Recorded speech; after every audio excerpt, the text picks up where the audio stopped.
जोश और जुनून के साथ अंग्रेजी सीखिए आजाद सर के साथ। सुस्वागत है आपका आपके अपने YouTube channel super climax academy पर।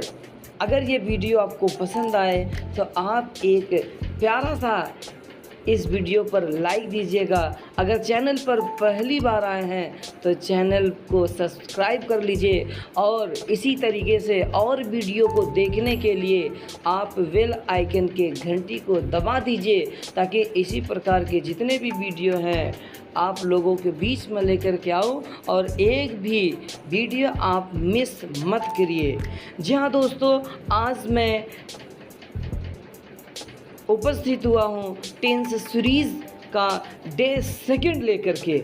आज मैं आप लोगों को एक और खुशखबरी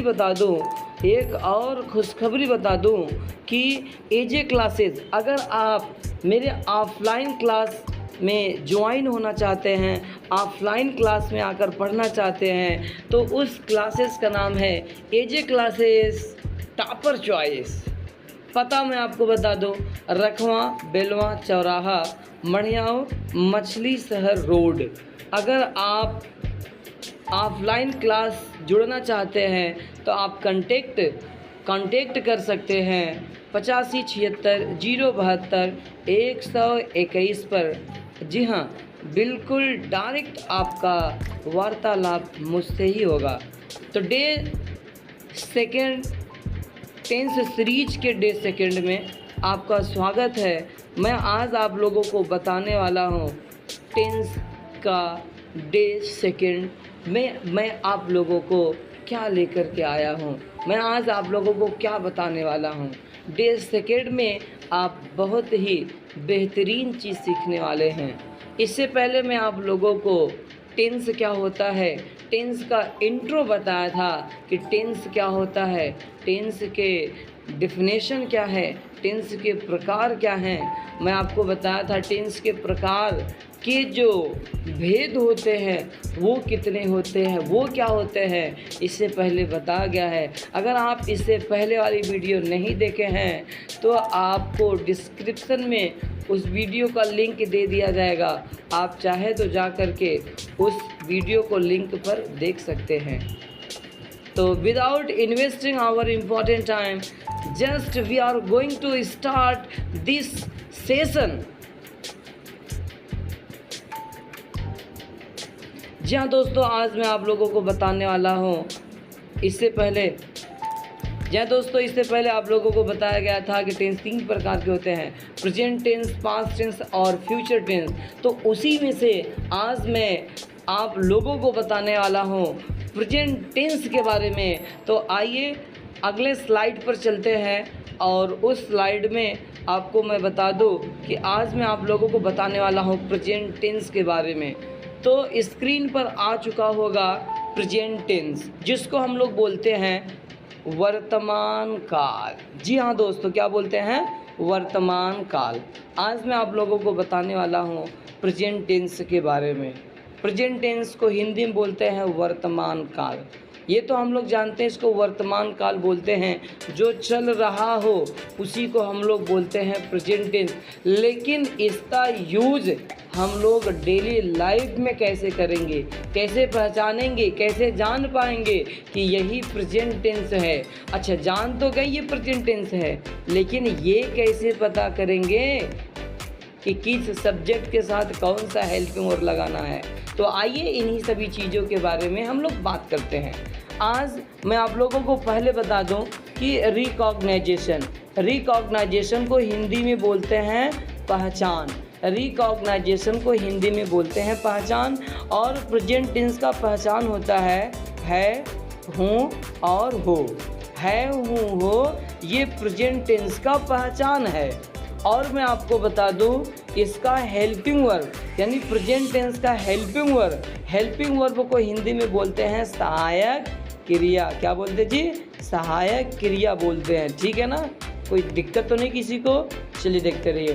कह रहे हैं कि हेल्पिंग वर्ब को हिंदी में बोलते हैं सहायक क्रिया। अब ये प्रेजेंट टेंस का हेल्पिंग वर्ब क्या होता है, सहायक क्रिया क्या होता है, तो बताया गया है इज, एम, आर। यानी प्रेजेंट टेंस का हेल्पिंग वर्ब होता है इज एम आर। ठीक है, तो अब ये तो जान गए प्रेजेंट टेंस का रिकॉग्नाइजेशन क्या होता है, उसका हेल्पिंग वर्ब क्या होता है। अब मुझे ये देखना है कि इसका मेन वर्ब क्या है, यानी कि इसका मुख्य क्रिया क्या होता है, मेन वर्ब होता है या नहीं होता है।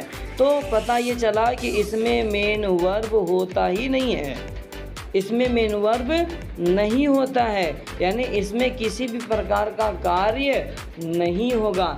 तब क्या होगा, इसमें केवल हर टेंस केवल जो है दर्शाया जाता है, केवल बताया जाता है, किसी चीज़ की ओर इशारा किया जाता है, इसमें किसी भी प्रकार का काम नहीं होता है। तो फिर आइए हम लोग आगे बढ़ते हैं और देखते हैं कि जो इसका helping verb is am are है उसका प्रयोग हम लोग किन किन सब्जेक्टों के साथ करते हैं। तो देखिए इज यहाँ पर दे रखा है भैया इज। अब हम लोग क्या करेंगे, इज का प्रयोग किन सब्जेक्ट के साथ होता है। तो किसके, इज का प्रयोग किसके साथ होगा, ही के साथ होगा, सी के साथ होगा, इट के साथ होगा, नेम के साथ होगा, दैट के साथ होगा और दिस के साथ होगा। मैं आपको बता दूं नेम यानी किसी का भी नाम आ जाए, किसी का भी नाम आ जाए वहाँ पर आप लोगों को क्या करना है, इज का प्रयोग करना। जैसे राम श्याम, सीता गीता, मोहन सोहन, किसी का भी नाम आ जाए आपको क्या करना है, वो आपका सिंगुलर सब्जेक्ट होगा और यहाँ पर सिंगुलर सब्जेक्ट के साथ इज का प्रयोग किया जाएगा। उसके बाद हम बता दें आपको एम का प्रयोग किसके साथ होगा। एम का प्रयोग हम लोग करते हैं भैया आई के साथ। एम का प्रयोग कहाँ करते हैं भैया, आई के साथ। ये एकदम फिक्स है, इसमें कोई लोचा नहीं है।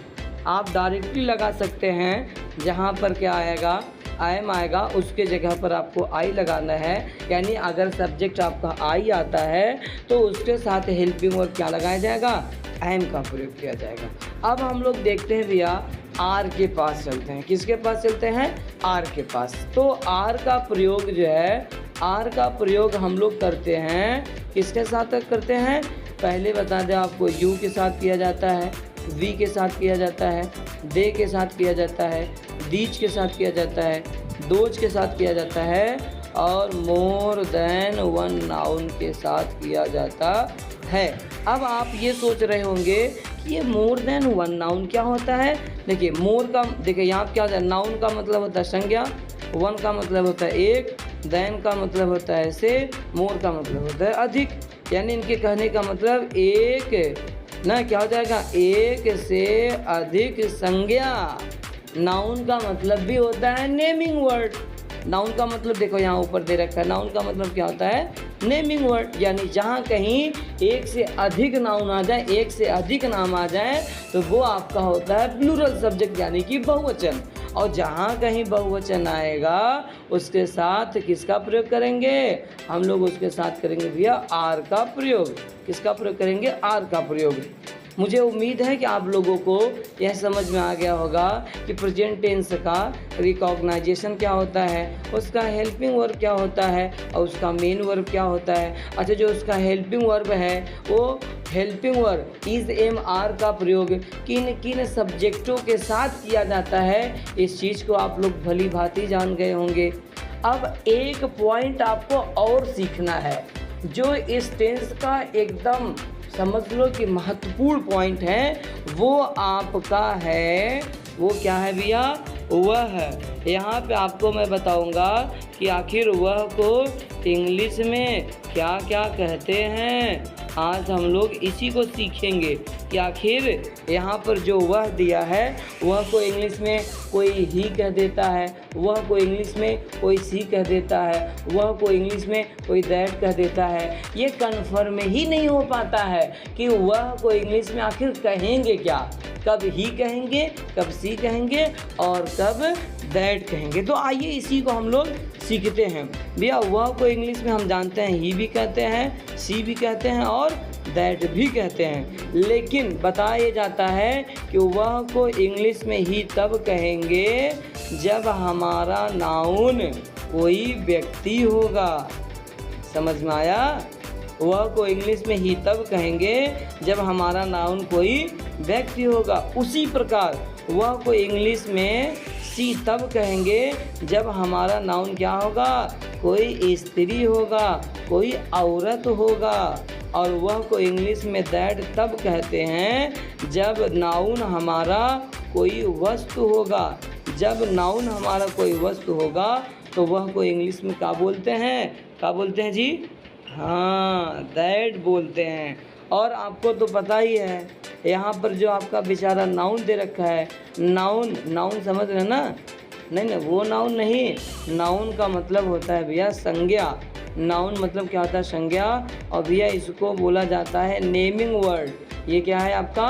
नेमिंग वर्ड है। जी हाँ दोस्तों, ये क्या है? नेमिंग वर्ड है। अब आइए, ये तो टेंस के बारे में हो गया। हम लोग जानते हैं टेंस के अच्छा, टेंस जो है 3 चीज़ों के ऊपर निर्धारित है। एक आपका है भैया रिकॉग्नाइजेशन, दूसरा है उसका हेल्पिंग वर्ब और तीसरा है उसका मेन वर्ब। अब टेंस के बाद फिर आपका आता है सेंटेंस।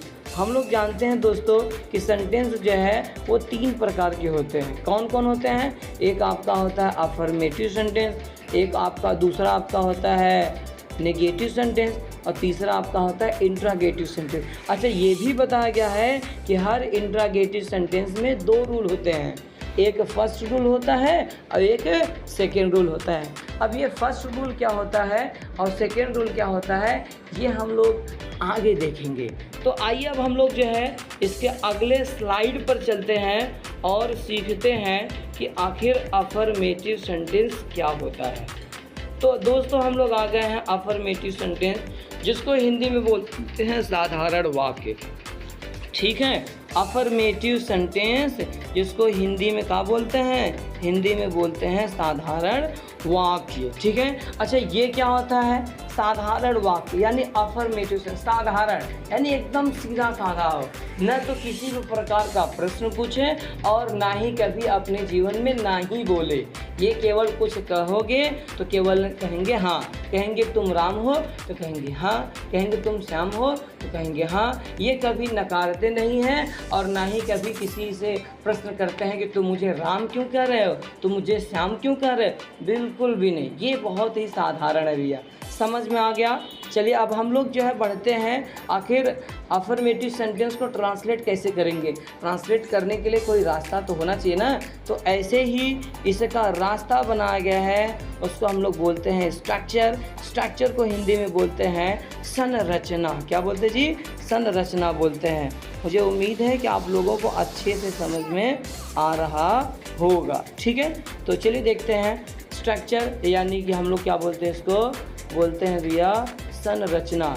तो इस संरचना में क्या सीखेंगे, पहले हमें क्या लिखना होता है, सबसे पहले मुझे लिखना होता है सब्जेक्ट, उसके बाद लिखना होता है सब्जेक्ट के अनुसार हेल्पिंग वर्ब, उसके बाद लिखना होता है भैया नाउन। बस 3 ही चीज़ है, आपको सब्जेक्ट को पहचानना है, उसके बाद हेल्पिंग वर्ब को पहचानना है, वो तो सब्जेक्ट के अनुसार लिखा जाएगा, उसके बाद क्या लिखा जाएगा, उसका नाउन लिखा जाएगा। हम तो जान रहे हैं नेमिंग वर्ड ही क्या होता है, हमारा नाउन होता है। तो आइए हम लोग जो है देखते हैं। तो आइए हम लोग जो है इसके एग्जाम्पल को देखते हैं भैया। इसका एग्जाम्पल बहुत ही इजी है, बहुत आसान है और अच्छे से हम लोग सीख भी लेंगे। देखिए यहाँ पर आपका दे रखा है, सबसे पहले क्या दिया है, कह रहे हैं यहाँ पे देखिए, मैं एक सेंटेंस पहले आपको क्लियर समझा दूँ, ठीक है, क्योंकि जब तक ये नहीं समझ में आएगा आप कुछ सीख ही नहीं सकते हैं। ठीक है दोस्तों, तो आइए पहले मैं एक सेंटेंस जो है क्लियरली आपको बता दूँ। आप अगर इसको समझ गए तो समझ लो कि हर चीज़ समझ गए। आइए हम लोग इसके एग्जाम्पल को देखते हैं और इसी एग्जाम्पल में समझते हैं। सबसे पहले मैं आपको बता दूं भैया, पहला एग्जाम्पल है वह राम है, देख रहे हैं ना, कह रहे हैं कि वह राम है। अब मुझे समझना है, पहले मैं उसमें क्या देखा था भैया, सबसे पहले मैं देखा था उसका रिकॉग्नाइजेशन। रिकॉग्नाइजेशन हमेशा कहाँ होता है, वाक्य के अंत में। तो देखो यहाँ पे वाक्य के अंत में क्या दे रखा है जी, वाक्य के अंत में दे रखा है रिकॉग्नाइजेशन है। क्या दे रखा है। और आपको पता ही है कि है क्या है, प्रेजेंट टेंस का रिकॉग्नाइजेशन है। ठीक है, ये हमारा क्या हो गया भैया, ये हो गया हमारा रिकॉग्नाइजेशन। यहाँ राम क्या चीज़ है, राम तो भैया एक नाम है। राम क्या है, एक नाम है और नाम है तो नाउन है। यहाँ पे वह क्या चीज़ है, यहाँ पर वह है आपका सब्जेक्ट। भैया जो सबसे पहले आए उसी को हम लोग बोलते हैं सब्जेक्ट बोलते हैं। सब्जेक्ट को इंग्लिश में क्या बोलते हैं, हिंदी में क्या बोलते हैं, कर्ता बोलते हैं। तो वह हमारा सब्जेक्ट है, राम हमारे नाउन है हमारे रिकॉग्नाइजेशन है। तो स्ट्रक्चर में तो आप लोग देखे ही थे, स्ट्रक्चर में सबसे पहले आपको क्या लिखना है, सबसे पहले आपको लिखना है सब्जेक्ट, उसके बाद हेल्पिंग वर्ब, उसके बाद फिर नाउन। तो यहाँ पे हम लोग सब्जेक्ट भैया सबसे पहले सब्जेक्ट क्या लिखे हैं, वह। अब वह को इंग्लिश में क्या बोल दिए हैं, ही। क्यों बोले हैं, क्योंकि हमारा जो नाउन है ये हमारा नाउन भैया एक नाम है। किसका नाम है, राम एक पुरुष का नाम है, एक व्यक्ति का नाम है। इसीलिए वह को इंग्लिश में क्या बोल दिए हैं, ही बोल दिए हैं। क्या बोल दिए हैं, ही। अब उसके बाद सब्जेक्ट हो गया। अब उसके बाद फिर आपका आता है हेल्पिंग वर्ब। हेल्पिंग वर्ब क्या दे रखा है जी, ही के साथ है। हेल्पिंग वर्ब हमारा 3 होता है, इज, एम और आर होता है। लेकिन ही के साथ किसका प्रयोग होगा, ही के साथ होगा इज का प्रयोग। ही के साथ इज का प्रयोग। सब्जेक्ट हो गया, हेल्पिंग वर्ब हो गया, उसके बाद क्या बचा है, नाउन। नाउन क्या है, राम। अब राम को हम लोग आराम से क्या लिखते हैं भैया, राम। यानी वह राम है को इंग्लिश में क्या बोलेंगे, ही इज राम। क्या बोलेंगे जी, ही इज राम। क्या आपको समझ में आया कि नहीं समझ में आया, समझ में आ गया जी। चलिए बड़ी अच्छी बात है कि आपको समझ में आ गया। ठीक है, आइए आगे बढ़ते हैं। जैसे और एग्जांपल बना दे सकते हैं, वह राम है, ही इज़ राम। वह श्याम है, ही इज़ श्याम। वह मोहन है, ही इज़ मोहन। वह सोहन है, ही इज़ सोहन। इसी टाइप से ढेरों एग्जांपल आप बना सकते हैं। आइए आगे देखते हैं। भैया अगला दे रखा है, कह रहे हैं कि वह सीता है। क्या है जी, वह सीता है। अब देखिए वह सीता है तो फिर कैसे बनाया जाएगा, वह सीता है तो देखो क्या होगा, वह हमारा सब्जेक्ट है और सीता भी किसी का नाम है इसलिए नाउन है क्या है, हमारा रिकॉग्नाइजेशन है। वह को इंग्लिश में क्या बोलेंगे, यहाँ पर सी बोल रहे हैं। क्यों बोलेंगे, क्योंकि जो हमारा ये नाउन सीता है ना, ये क्या है भैया, एक स्त्री है, इसीलिए वह को इंग्लिश में क्या बोल दिए, सी बोल दिए। उसके बाद सी के साथ हेल्पिंग वर्ब आगे देखे थे, सी के साथ हेल्पिंग वर्ब क्या होता है, इज होता है, इसीलिए हमने यहाँ पे क्या लिख दिया, इज लिख दिया। देखिए सब्जेक्ट हो गया, उसके बाद हेल्पिंग वर्ब हो गया। अब बचा है आपका नाउन।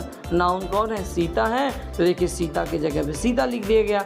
वह सीता है तो इसको इंग्लिश में क्या बोल देंगे, ही तो बोलेंगे नहीं क्योंकि स्त्री है, तो क्या हो जाएगा भैया, ही नहीं बोला जाएगा तो क्या बोला जाएगा, सी बोला जाएगा। वह सीता है, सी इज सीता। वह राधा है, सी इज राधा। वह गीता है, सी इज गीता। वह मेरी बहन है, सी इज़ माई सिस्टर। वह मेरी माँ है, सी इज़ माई मदर। देख रहे हैं कि नहीं, जहाँ स्त्री आएगा तो वहाँ पे वह को इंग्लिश में क्या बोलेंगे, हाँ बताओ जी क्या बोलेंगे, सी बोलेंगे। Very good. अब आइए हम लोग आगे बढ़ते हैं और अगला सेंटेंस देखते हैं। अगला सेंटेंस आपके सामने है भैया, यहाँ पर दे रखा है, कह रहा है कि वह कुर्सी है, वह कुर्सी है। तो भैया यहाँ पर देखो फिर से वहाँ आ गया कुर्सी। कुर्सी भैया किसी वस्तु का नाम है ना, नाम है तो नाउन है।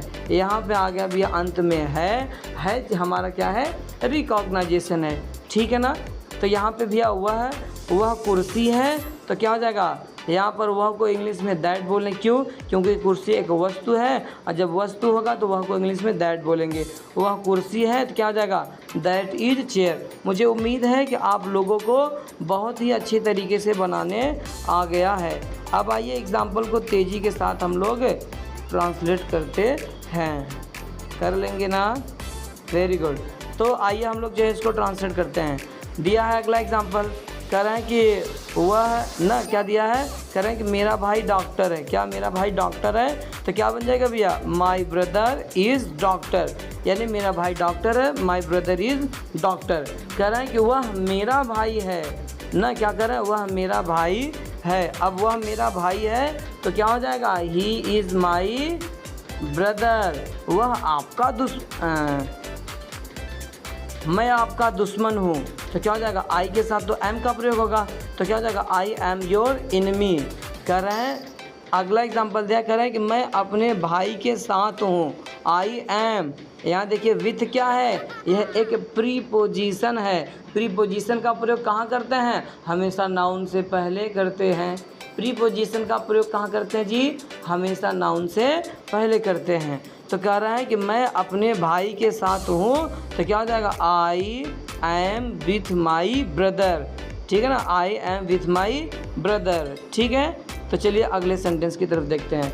अगला दिया है, यहाँ पे देखिए बता रहा है भैया नाउन, उसके बाद ये ऊपर थोड़ा सा कॉमा की तरह लगा, फिर यस, ऊपर जो कॉमा की तरह लगा भी है इसको बोलते हैं एपोस्ट्रॉफी। क्या बोलते हैं, एपोस्ट्रॉफी। तो एपोस्ट्रॉफी यस बोलते हैं भैया। नाउन एपोस्ट्रॉफी एस का मतलब होता है का की के, नहीं का, क्या बोलेंगे भैया, का फिर कॉमा फिर की कॉमा फिर के बोलते हैं। जैसे एग्जाम्पल के तौर पे कह रहे हैं कि राम का भाई ना, क्या दिया, राम का भाई। तो देखो क्या हुआ, राम के ऊपर का दिया ना, राम के बाद क्या दिया, तो राम के बगल में क्या लग जाएगा, एपोस्ट्रॉफी यस। राम का भाई, तो क्या हो जाएगा भैया, आपका बन जाएगा राम्स ब्रदर। आइए इस पे एग्जाम्पल देखते हैं। कह रहे हैं कि तुम राम के भाई हो, तो क्या हो जाएगा, यू आर राम्स ब्रदर। अगला एग्जाम्पल है, कह रहे हैं कि हम तुम्हारे भाई के दोस्त हैं, तो जाएगा we are your brother's friend.